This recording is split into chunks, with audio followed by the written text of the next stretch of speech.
नमस्कार मु Manorama Mahanti MC IMD Bhubaneswar पूरा ओडिशा राज्य वेदर ब्रीफिंग करुच्ची। जदि देखा गत 24 घंटे अधिकांश स्थान में हल्का मध्यम धरण वर्षा होगा सहित 4टी स्थान में प्रबल वर्षा रेकर्ड कर सर्वाधिक वर्षा रेकर्ड कर कलाहांडी जिले में रामपुर ठारे 96 मिलीमीटर। आज पर्यटन देखा मनसून रेनफॉल मौसमी कारण जिते रेनफॉल वर्षा जिते फास्ट जून रु आज पर्यंत टोटाल वर्षा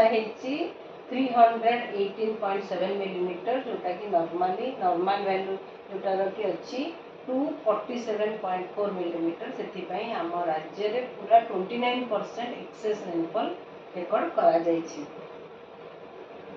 वर्तमान गोटे अपर एयर साइक्लोनिक सर्कुलेशन रही northern part of Gangetic West Bengal आखापाखी एरिया रे जोटार कि height 5.8 kilometre above mean sea level रे रही आउ टिल्ट करुच्ची southward with respect to height. वर्तमान आगामी 24 घंटा देखा पूर्वानुमान अधिकांश स्थान में हल्का मध्यम धरण वर्षा रहा सहित प्रबल वर्षा गोटे कि दुईट स्थान होबार संभावना रही जमीक सुंदरगढ़ झारसुगुड़ा देवगढ़ बरगढ़ संबलपुर सोनपुर बौद्ध बलांगीर कलाहांडी और कंधमाल जिले में ता सहित बिजुली घड़घड़ी रही संभावना रही पूरा आम नॉर्थ ओडिशा उत्तर ओडिशा ता सहित दक्षिण ओडिशा भी किसी जिले में वर्षा सहित बिजुली घड़घड़ी रही संभावना रही से येलो वार्निंग दि जाइए। देखिए काली की भी अधिकांश स्थान में हल्का मध्यम धरण वर्षा होगा सहित गोटे कि दुईट स्थान में प्रबल वर्षा होबार संभावना रही जमीक सुंदरगढ़ केउंझर मयूरभंज झारसुगुड़ा बरगढ़ संबलपुर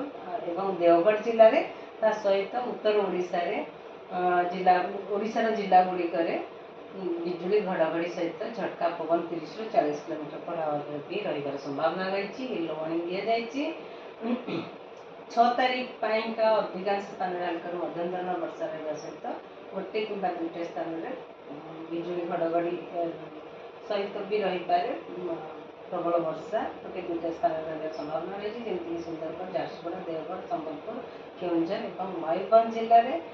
7 तारीख की भी अनेक स्थान में हल्का मध्यम धरण वर्षा रही संभावना रही सहित गोटे कि दुईट स्थान में